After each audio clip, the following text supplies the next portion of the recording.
So welcome, good afternoon, and welcome to this fifth episode of the Eurac Research webinar series, Diversity Matters, hosted by the Migration and Diversity Research Group at Eurac Research.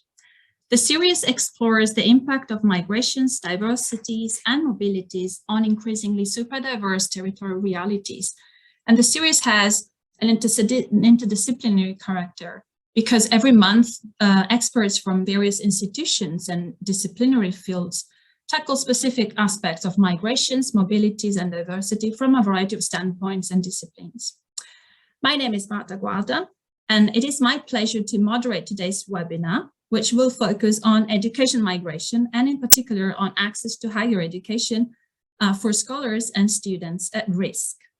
And to talk about this issue, and talk also about initiatives aimed at supporting at-risk academics, I'm now very pleased to introduce the two guest speakers of today's webinar, Francesca Helm and Fiona Dalziel from the University of Padova.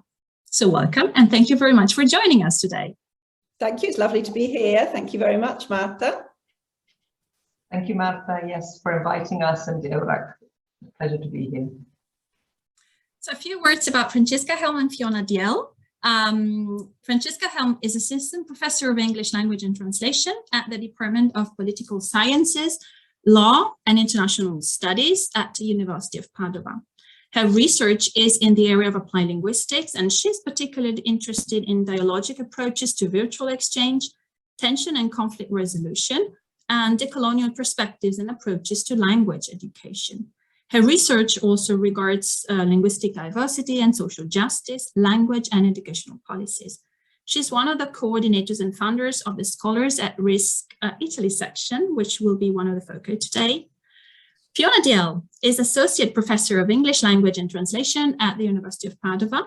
Her research interests include promoting learner autonomy, translanguaging in English medium instruction, and the use of drama in language learning. She's a member of the editorial board of Language Learning in Higher Education, which is a journal of the European Confederation of Language Centers in Higher Education. And she was guest editor of the May 2019 issue entitled Language Learning for and with Refugees in Higher Education. She's also been the coordinator of the Padova University English Drama Group for over 20 years. So I will now leave the floor to Fiona and Francesca.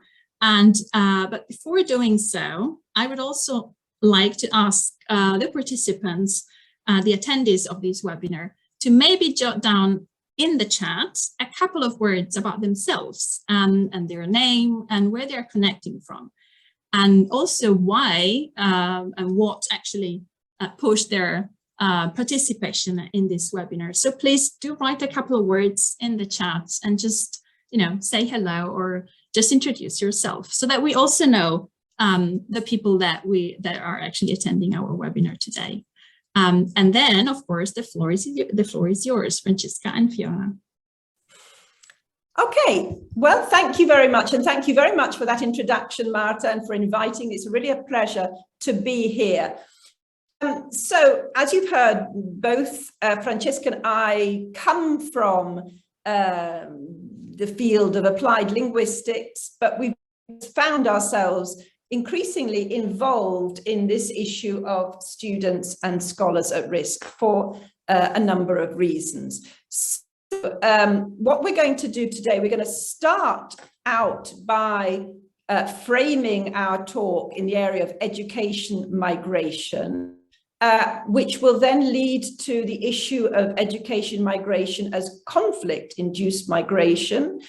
And then we're going to look at the association Scholars at Risk, SAR, and finally talk about refugee migrant access to higher education.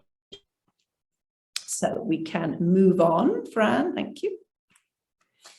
Okay, so if we start off, education migration has been seen as primarily a form of voluntary migration. And it's based on the fact that both students and academics, for various reasons, choose to move abroad to continue their studies. And you're all well aware, the internationalization of higher education has been booming in recent years. And a lot of universities are getting on the internationalization bandwagon because not only do they want to make their universities into truly multicultural, multilingual learning environments, but it is also advantageous for them to do so. And this thrust at internationalization has also been criticized, for its making the commodification of higher education in some respects. But just to look at some data here, UNESCO, whereas in the year 2000, we can see there were around 3 million international students. By 2017, there were over 5.3 million international students. And more than half of these were enrolled in educational programs in 6 countries: the USA, the UK, Australia, France, Germany, and the Russian Federation. And some of the prominent sending countries of international students are China, India, Germany, Republic of Korea, Nigeria, France, Saudi Arabia, and other Central Asian countries. So Fran, you can go on. So here you can really see this huge increase. Here, actually, we've got our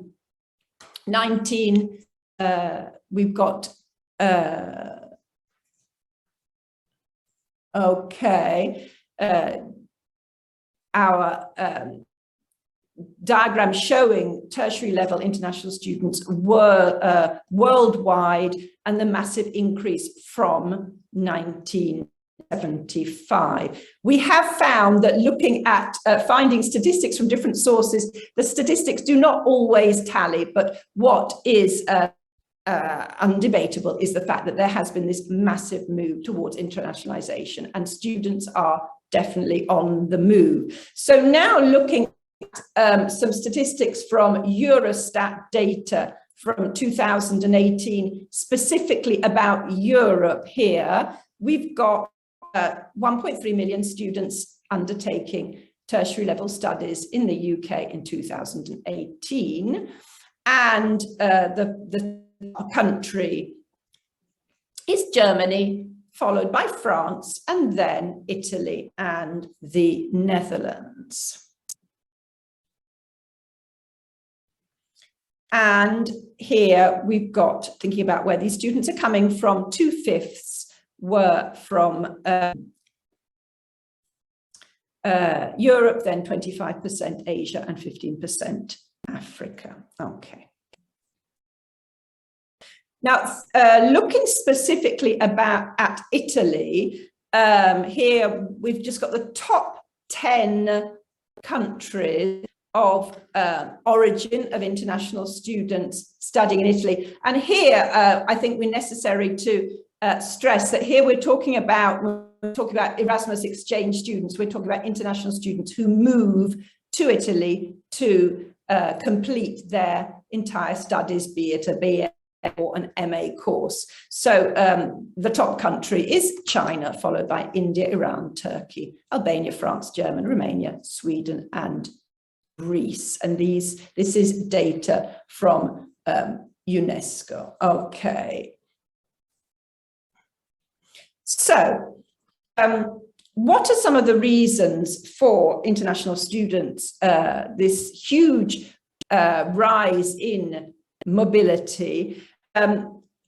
Okay, clearly you have this idea of the quality of the course, the perceived quality of the course overseas being higher than that in one's own country. And obviously, as we're all aware, this has been supported by the massive increase, going hand in hand, massive increase in English medium instruction, which we can see in Italy, for example, has absolutely exploded in recent years, so that students can follow courses which are entirely taught, both BA and MA courses, in English. There could be difficulty in access at home, which is not available. it could be actually connected to an intention to migrate, to leave the country of origin, lower fees, cost of living. Very often the reason for coming to Italy is because the university fees are relatively low, and possible opportunities. Here, interesting to note also in interesting study of push and pull factors amongst specifically focused on Taiwan, India, China, and Indonesia, that was published in 2002. Students also mention as reasons for their mobility of going abroad to study the fact of a safer environment, as in low crime and low racial discrimination. And this leads us into our next slide, and here is going to take over. Thanks, Fiona. Yes, so education migration is also, more so perhaps recently than before, a form of conflict-induced migration. And so according to Conflict Watch, a report published by Crisis Group, the number of wars has descended from a recent peak since the war in Syria de-escalated, and despite the current situation with Ukraine. However, more local conflicts rage than ever before. These tend to be of lower intensity, but still worldwide, the number of displaced people, mostly due to war, is at a record high. While battle deaths may be down, suffering due to conflict and displacement is not. Education migration has been overlooked in both migration research and also peace and conflict research. Some research and in a paper by Kierkegaard and Wolfnath-George, they talk about how in peace and conflict studies, the concept of violence and conflict have been further developed and refined, and with this idea of protracted social conflict. So we know that most contemporary conflicts are rooted in social conflict and exclusionary practices centered on politics, religion, ethnicity, and/or social class. And these are often protracted and embedded in historical events. But they also move through cycles of peace and outbreaks of direct violence. Yet even during times of peace, some societies like this still remain violent, and exclusion continues, right? So here, okay, we have Afghanistan, Iran, Turkey, Belarus. They may not be defined as areas of where war is going on at the moment, but there are many limitations, and it is considered conflict. And these also include threats to academic freedom, which include killings and disappearances, imprisonment, prosecution, loss of position, and several other forms. And so I'm going to focus on some of these risks, in particular to academic freedom, which I've come to know through working with Scholars at Risk. So Scholars at Risk is an international network of institutions, associations, and individuals whose collective mission has been to protect scholars and promote academic freedom since its inception in 2000. And for the last 6 years, SAR has been publishing an annual report based on the Academic Freedom Monitoring Project, right? And so recently, the 6th report was published, 2021 Free to Think, and it analyzes thematic and regional trends and ongoing issues. And in this report, 132 reported attacks against higher education communities were reported in 65 different countries. And I'll just say a little about the kinds of attacks. So, you know, in countries where there is, you know, extremism or conflict, armed groups and individuals who carry out severe violent attacks on higher education communities. And these include attacks targeting individual scholars or students intended to retaliate against or deter academic activity and expression. And if we think about Afghanistan, individual scholars have been assassinated, and scores of students and university personnel were killed last year in attacks targeting campus communities in Afghanistan. where the Taliban has taken control of the country and ousted the civilian government. If we think about imprisonment, we have state authorities who detain, prosecute, and use other coercive legal measures to punish and restrict scholars and students' research, teaching, and extramural expression. For example, we could think about India, where the authorities are prosecuting more than a dozen scholars and students under the country's anti-terrorism laws in an apparent act of retaliation against their expression and views critical of Prime Minister Modi and his administration. Close to us in Italy, think of the case of Patrick Zaki, the Egyptian student who was enrolled at an Italian institution, but on returning to Egypt was imprisoned and detained for well over a year, and his trial is not yet over. So these cases, are actually very close to us. Another example is loss of position. So higher education officials have been suspended, fired, or other disciplinary actions are taken against them for their academic work, for extramural expressive activities, also for not reporting the students who take part in such activities. And again, if we think about Belarus, which again is very close to us, academics and students were suspended and dismissed after Lukashenko demanded their expulsion for protesting an election that has been widely criticized for falsified results. And these actions continue to take place. Other limitations are restrictions. So we have governments that restrict and frustrate academics and students' freedom of movement through targeted actions. Think about the Chinese government's sanctions against selected scholars, researchers, and institutions in the EU, the UK, and the US. Think about the situation of students in Palestine who have very severe limits on their movement. And then we have the broad field of student expression. Student protests are a big set of reported incidents in this report. But if we want to look on the bright side, I don't want to be all doom and gloom, we have to think that the higher education community is responding, and this means, with opportunities to help scholars to raise awareness and to demand protection for universities, for scholars, for students, and for academic freedom. And I think these activities also, cover about thinking about the values of our institutions and improving access to scholars and also for students. And I think Scholars at Risk also, we've been working closely with UCR and with supporting access for refugee students to universities. And the network of Scholars at Risk has really grown. It includes 560 universities, colleges, and associations in now over 42 countries. It has several national sections and also partner networks with, for example, the European Students' Union, the European Universities Association, and IMISCO, the International Migration, Integration and Association. And SARA's activities come under three main areas: protection, advocacy, and research and learning. But here I'd just like to put on protection because this is linked to what we're talking about today. And to give you an idea of the scope of the challenge and the amount of work that is done, so the top countries for scholars requesting assistance, and obviously this changes from year to year. So before, a couple of years ago, it was Turkey. Now, obviously, it's Afghanistan, then Turkey, Yemen, Myanmar, and Ethiopia. These are just the top countries.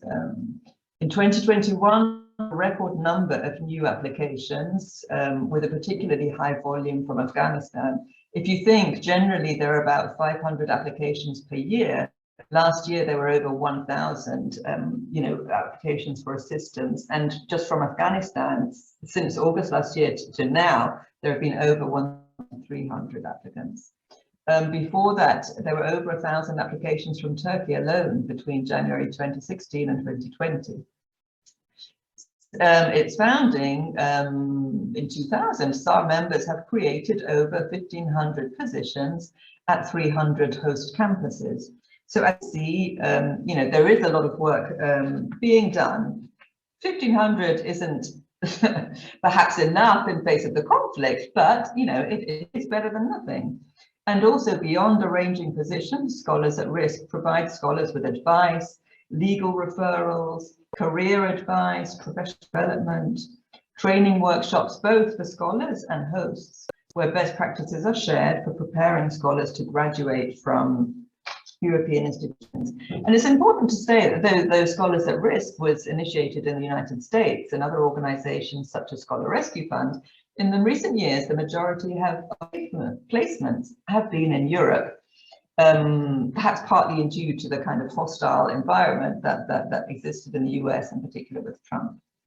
And so in Europe, just a few words about this EC-funded project called Inspire Europe, which is seeking to map Europe's response to researchers at risk, because there certainly has been an increase, particularly since 2015.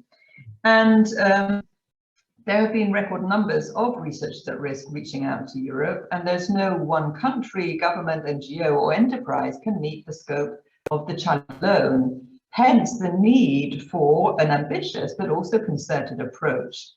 And Inspire Europe has identified the main problem for the case of researchers, which are shortage of funding for fellowships for at-risk scholars and the competitiveness of the research labour market.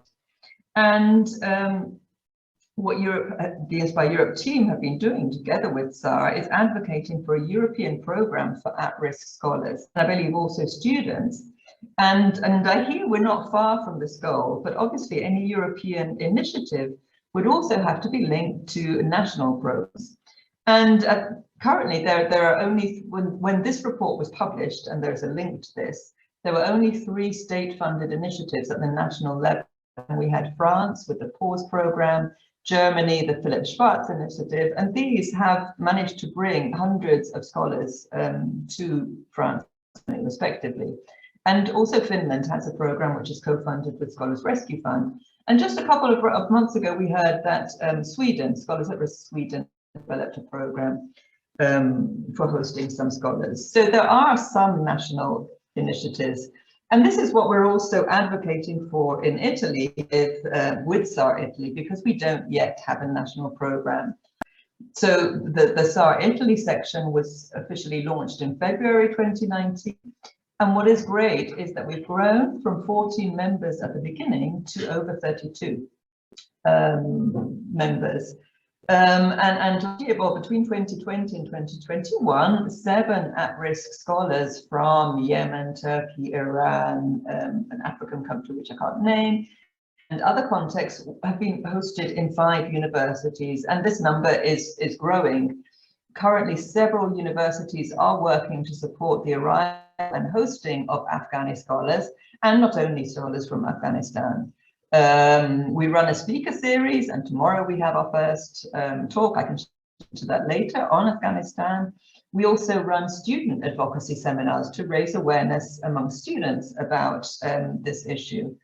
We have been engaging with the CRUI, so the Italian Rectors Conference, with the Ministry of Universities, UNHCR and their work on refugees, in particular their work with students. But what we're really advocating for is a national programme for at-risk scholars, because the main problems we are having can only be faced with a national programme. We need changes in the law in order to make the calls for scholars feasible. What the French programme has shown is how important and how effective is a coordination with the different ministries. So we need the Ministry of Higher Education, but also of the Interior, etc. So now I'll pass back to Fiona. Okay, thank you very much for that, Fran. Yes, so moving back to students from scholars, I just wanted to, I've got a few slides here about the situation as regards refugee access to education, which is a big issue worldwide in Europe and also in Italy. So citing the UNHCR report called Missing Out, Refugee Education in Crisis, and this is from 2014, we have this rather shocking figure that while 34% of youth in the world go to university, only 1% of refugee youth go to university. Now, clearly, this is an issue. It's something which needs to be tackled. And we can, if you can move on with the next slide. Okay. Because in many cases, these young refugees have the potential to carry on with their studies and to access and complete their studies, their education. Not only university education, but also technical and vocational training. And it's important for our refugee population to become highly educated, because they then can go on to give a great contribution to their own communities, creating businesses, social enterprises, building infrastructure, and then they can lobby for improvement to public services, and so make a change in bringing about a better future for other young refugees. And clearly, as the report says, in doing support and contribute to peace and stability at local, national and regional level. So what are some of the barriers? What can impede our refugees from accessing higher education? So clearly you have the problem of the prerequisites, the qualifications. There are various schemes now in order to recognize or to allow access despite the lack of documentation, because someone who has fled their country in a state of war maybe didn't bring along all the documentation necessary. But very often it can be difficult for refugees to access information, to know about how they can overcome this initial problem. Then there may be admission tests. Now I'm thinking about the Italian system and these offer obblighi formativi aggiuntivi. Very often what happens, and this is the case of not only refugee students, but also international students, they have to take admission tests to enter university. They may be negatively affected by their language knowledge or their knowledge of the country's culture, academic culture, and then have the task of completing additional exams, these obblighi formativi aggiuntivi, which makes their initial studies even more challenging. And many cases, we've seen in cases here in the University of Padova, virtually spending the first year of their studies getting onto a par with their Italian peers.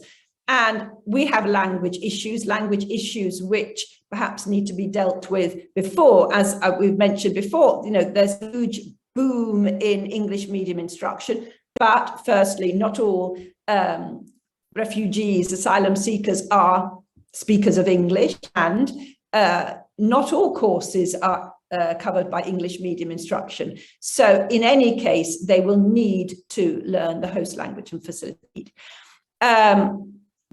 There's very often a lack of support mechanisms. So these students who face, as well as the difficulties faced by international students in maybe understanding a different system, they haven't got the stability, they haven't got the family behind them to help them. They are very often on their own. They need administrative help. They need academic mentoring. And the financial constraints are notable. And what does happen is that there is very often peer and family pressure to give up studies. Why are you trying to get a degree? You should just get a job. And the most important thing is to become financially independent. So this can actually be, this can end up persuading refugees not to embark on their academic career. And there are tensions, because refugee students will have been victims of violence or conflict or prejudice, and they come with their own difficulties, conditions. But on this, at the same time, and we have sort of anecdotal evidence for this with some of the refugee students at the University of Padua now, they don't necessarily want to be identified as refugees. As one student said to me, refugee isn't my identity. I am, a young student, teacher, journalist, or whatever. They don't necessarily to have this. On one hand, we need to provide services. On the other hand, we need to avoid this, labeling of, refugee, which is not necessarily appreciated by the students themselves. And we do, clearly, racial discrimination is an issue that needs to be addressed. Racial discrimination, which happens in daily lives, happens in finding accommodation, as we know, as I have experienced in helping refugees to find accommodation. Okay, so moving on to access to higher education. This diagram, Eurodice, from February 2019, gives some idea of the state of the art as regards accessing higher education. And this includes, alternative routes to formal education, possibilities for entering without the entry qualifications, and recognition. Now, although we can see, if we look at Italy, it says only recognition of a non-formal, informal learning. This is on a national level. So very often what is happening in many countries is that there are initiatives at a local level. Certain universities have initiatives for facilitating access to university, but also, on a very, very personal level, you find where universities don't have systems in place, you'll find refugees find mentors who help them to access university. But as you see, and we will see in the next slide, there are various issues which do need addressed. Now, this ties up, the slide I'm showing you here is from a document produced by the In Here consortium.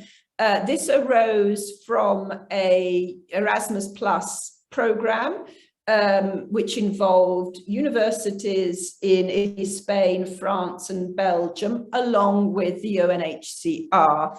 And I think here you can see clearly that what is needed is some kind of national, international strategy, but that access to university is only really the first step. Refugee students do need financial support. They need language courses. There need to be integration measures.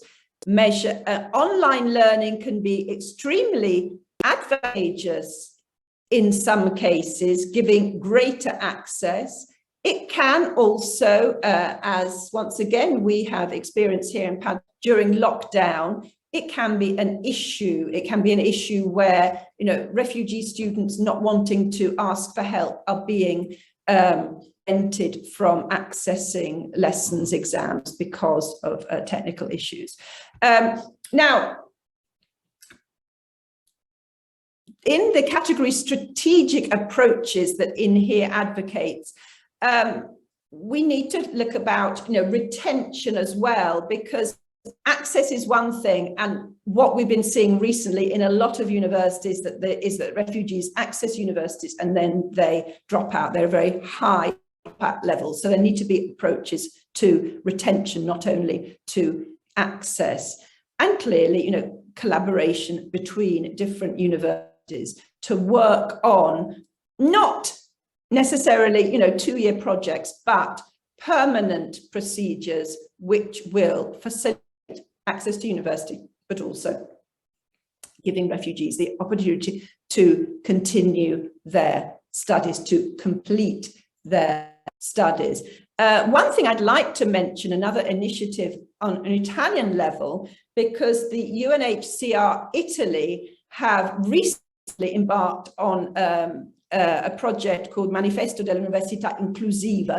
So the aim here was to bring together practitioners from different universities in order to foster inclusion and participation in academic life, which is a very important word here. So not only were we talking about, support in protecting students, recognizing their qualifications, giving them financial support, getting students to Italy through these humanitarian corridors, but this participation, making sure that refugees can participate 100% in university life, is a great challenge. Now, just to give you some examples, there are plenty of initiatives at universities throughout Italy. Just to name a few, there is a plan for refugees at the University of Parma. We've got Unibo for refugees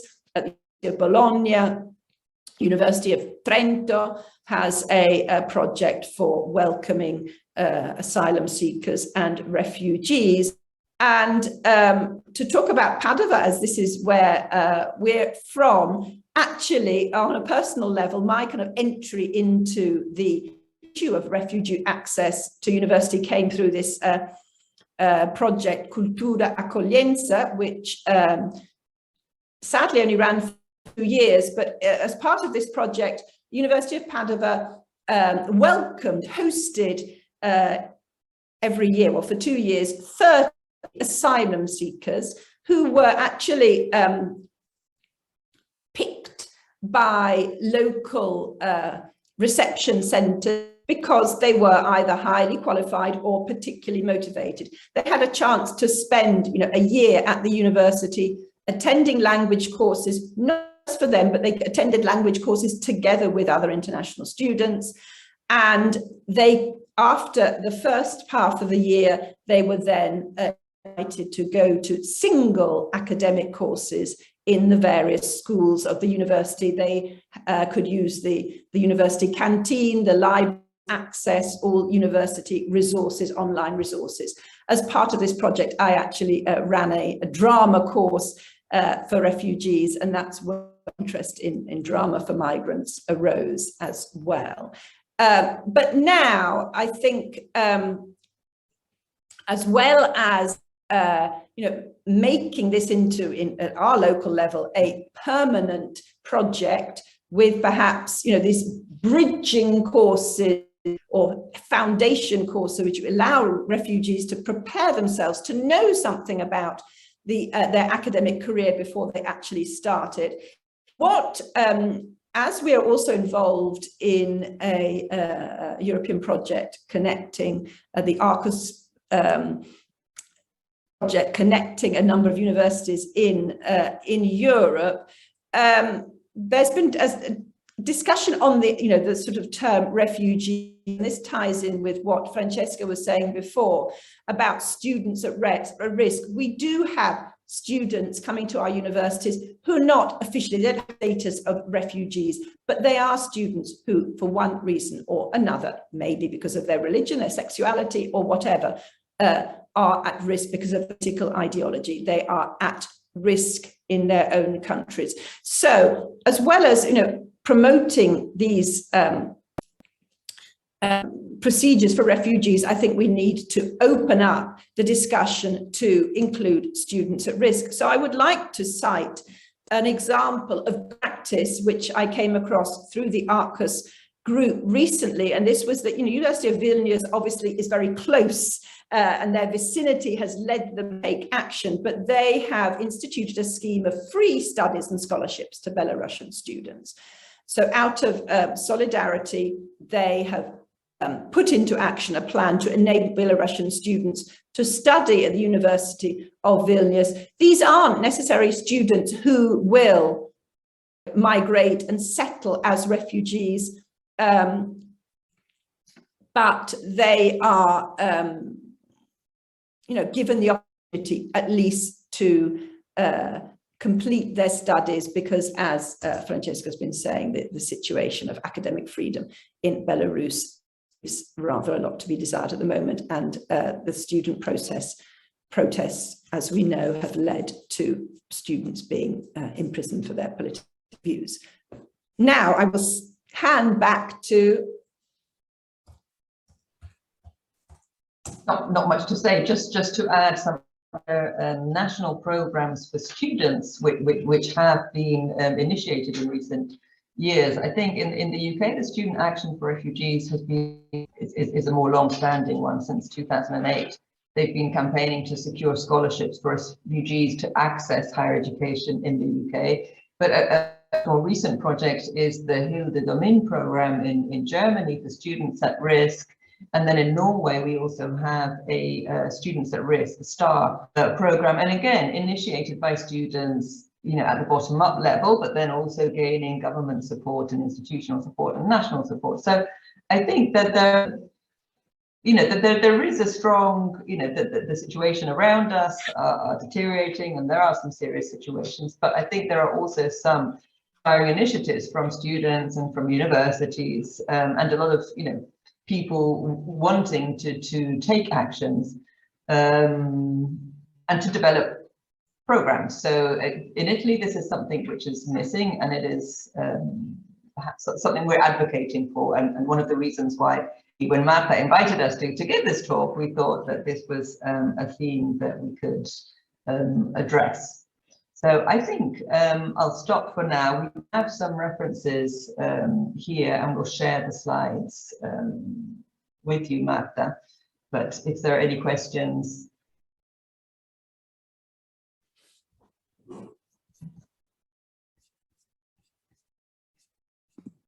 Thank you very much, Fiona and Francesca. This has been a very, very informative, but also very inspiring presentation. Now, let's wait for some questions. Maybe some of the attendees do have questions to ask. Please write them in the chat if you want. We decided not to use the Q&A chat, but the normal informal chat, just to feel closer probably to each other. So please do feel free to ask any questions. And while probably some people are typing, I do have a question, and I will then later share also the link to the Scholars at Risk network. But I do have a question to you. How can actually institutions join the Scholars at Risk network? And what does it mean to be a member in the network in practical terms? What can members, institutions which are members of the network do? So maybe 3 questions in one. Okay. The Scholars at Risk, so the central organization is in the United States. So and an institution, and thanks for asking, Matt, because I know Eurac isn't a university, but the members of Scholars at Risk are universities, but also research centers and associations. So, for example, in SAR, Italy, we have the CISA, which is the group of women historians. As an association, they have joined different kinds of membership. So it entails paying either $1,000 or $5,000 to SAR International every year for membership. And then you're a member of SAR International, but then also automatically become a member of the national section, if it exists. And in Italy, there is this national section. And then, involvement can be from hosting scholars, but as you can see, we have 32 members in Italy, but not everybody is hosting scholars. Some are involved in, research and learning. They follow the speaker seminars, they come to General Assembly to find out more. Very often the representatives who are at Scholars at Risk also are involved in working with student refugees. So there's a lot of networking, and one of the benefits, what I think has been really great about having the national network, is that we share knowledge and understanding. So not every institution has to reinvent the wheel. Okay, we kind of developing, as we grapple with these procedures, we share the knowledge with the others. So, for example, for hosting scholars, we have developed a study, a hosting guide, which explains the various, possibilities for recruiting and hosting at-risk scholars, and that has then, work for a lot of other institutions. And then, or you can run, student advocacy seminars, you can be informed about events. So there are many different ways of actually, being active in the network. And it would be great to have, more research institutions being involved as well. Thank you very much, Francesca. I can see Roberta Meda has 2 questions, so I will read them to you, and then you will decide who's going to answer. So the first question is, in which faculties asylum seekers and refugees enroll more frequently in Italy? And the second question is on Afghani students and whether you know whether there is any program in Italy specifically for them. I could answer the second one, because again, we're monitoring this with scholars at risk, and I know that University of Padua has probably got the biggest program for Afghan students, because there was UniPD for Afghanistan, and I think 50 scholarships were launched in September, October, and now they've been doing crowdfunding to host, with a hope of hosting another 50, but also University of La Sapienza, large number. I think the scholarships were initially, in both cases, for students who had already applied and got a place at these institutions, but then also they've been opened up again. So registrations were opened up again to more courses. But many other universities are opening up scholarships to students. So I know Trento, Cagliari, Firenze, Squamale, a lot of universities have opened up scholarships for Afghani students. But I think I'll also point out, the limitations which Fiona mentioned as well. And, I think it's great to have these scholarships, but then we also need to support. So, for example, the prerequisites for the scholarship is that the students have to reach a certain number of credits. Otherwise, they have to pay back the scholarship. And I think this is, it's been great that these programs have been done, but we also need to build the support networks for these students. Otherwise, we're going to risk putting them, in a bad situation. So, yeah, I don't know. I have to say, I don't know the answer to the first question. Actually, I don't even know the answer to the first question for the University of Padua, because we don't have an official list of all our refugee students, and we only have the list of students who've wanted to declare that they are refugees. So once going back to that choice of, we've had interviews with students who have said, no, look, I don't want to be, I just want to be like all the other students. And so we, in a way, necessarily know of their existence. Looking at the kind of informal data I have of the University of Padua of those refugees who have declared themselves as such, the faculties that they have been attracted are mostly engineering, agriculture, pharmacy, and political science. But this is, quite small numbers. So I think, again, it would be interesting to see. I think there is actually a very interesting study that's being carried out now by the University of Bergen about all migrants, asylum seekers, refugees in the medical area, because the idea is to try and get in contact with all those refugees who do have some kind of medical training in nursing and whatever. But this is something else which, yes, I don't have that data, I'm afraid. I mean, I don't think it has been collected on a national level, actually. Because as Fiona was saying about Padua, I mean, the question was only introduced in the registration for last year, I believe. But once again, it's voluntary, so not, all students choose to,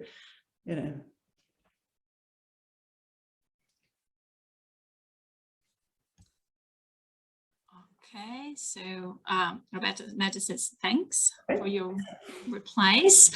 I cannot see any other questions at the moment, but I do have a question which is probably too wide as of a question, but you may also want to answer. In what other ways can we, as the research community, most of us here are researchers or involved in research in different ways, in what other ways can we advocate for these scholars and students at risk? You've mentioned many, many ways, but I'm now thinking about the national program, for example, that Francesca mentioned in Italy, developing the need to develop a national program and to, to actually encourage coordination of ministries and so on.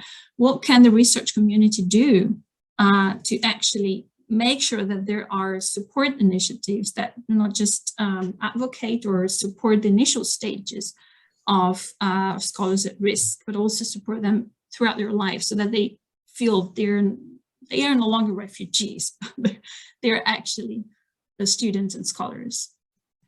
Marta, on the Inspire Europe website, there are some really interesting resources. And I know that very recently there has been a Marie Curie guide for supporting researchers at risk. And that gives guidelines in terms of how, also to advertise positions, to say, whether positions are also open to at-risk scholars or scholars within a certain category. I think advocating for Europe is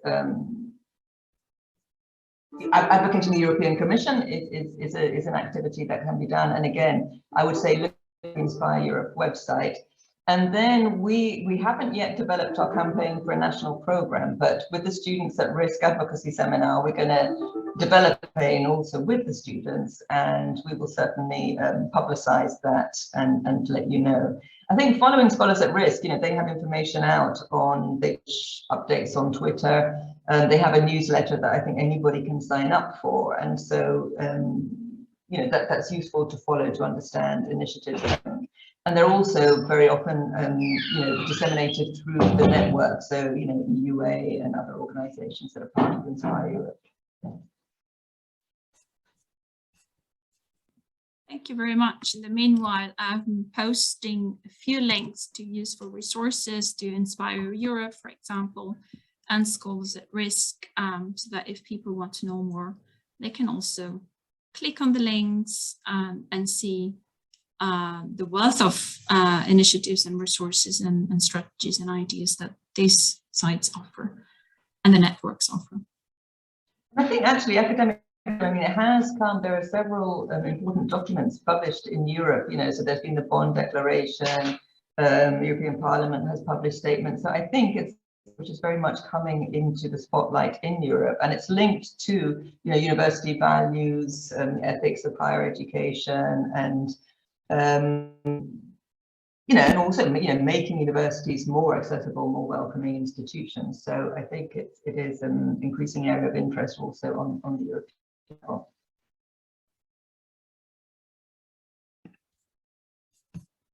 So I don't know if any other we have a question here. I do have a question. Fiona, would you like to read it? I will read out the question. Okay. I was wondering if you encountered reluctance or hesitation to supporting scholars from within universities. What's the reasoning behind it? Heard a lot about students they face. What factors would prevent organizations from supporting scholars and working to become more accessible? I think, I've also, another invitation is for people here to, because I've seen people who have an interest in the topic and maybe they have something to contribute to tell us what's happening at their institutions, because, we've talked about our own principally. So it'd be interesting to have some of your initiatives or, links to what you're doing in your own institutions. I think it's probably, I don't know whether Francesca would agree here, what is stopping things? I think that it's not that people are reluctant, it's that it is a, as we, you know, I think there's been a lot of focus on, and a great improvement on facilitating access, getting a refugee into university. But perhaps I think that this idea of retention, which is so important, it involves so many different actors.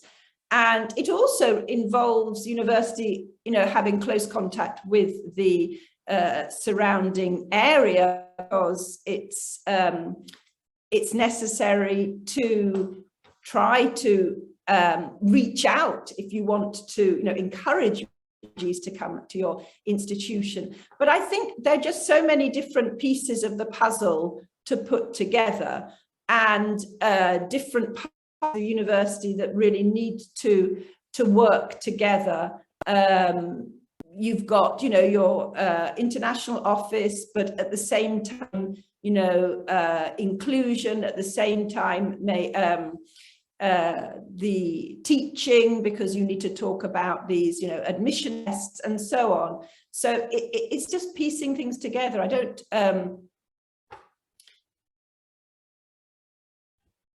Fran, have you got something to? No, I've just written a bit of a reply. I mean, you know, I see also, you know, I think academia is competitive. There are limited places, so you know, I haven't encountered any problems yet. Perhaps more frustration when scholars, in trying to get the scholars, because it's a long process, and then sometimes in the meantime, you know, the scholar may win a position somewhere else because of the opportunities offered in France and Germany. So it does require a lot of investment on the part of administrative and academic to actually get scholars in. But that's not resistance. But I think what you mean, resistance, is also from universities and individuals, with the idea, you know, if funding is limited, would we give money to, you know, scholars of certain categories? And, you know, if, you know, precarity in academia is a big problem, and so there is effectively competition for places. And so when, you know, you know, we're still in the very early stages, but I, you know, imagine countries that there is a sense perhaps of competition, you know, when one's own future might be threatened by going to at-risk scholars, for example, or students. You know, there may be resistance to grants to support programs for refugee students if similar actions aren't taken to support local students who face, you know, significant barriers to accessing higher education.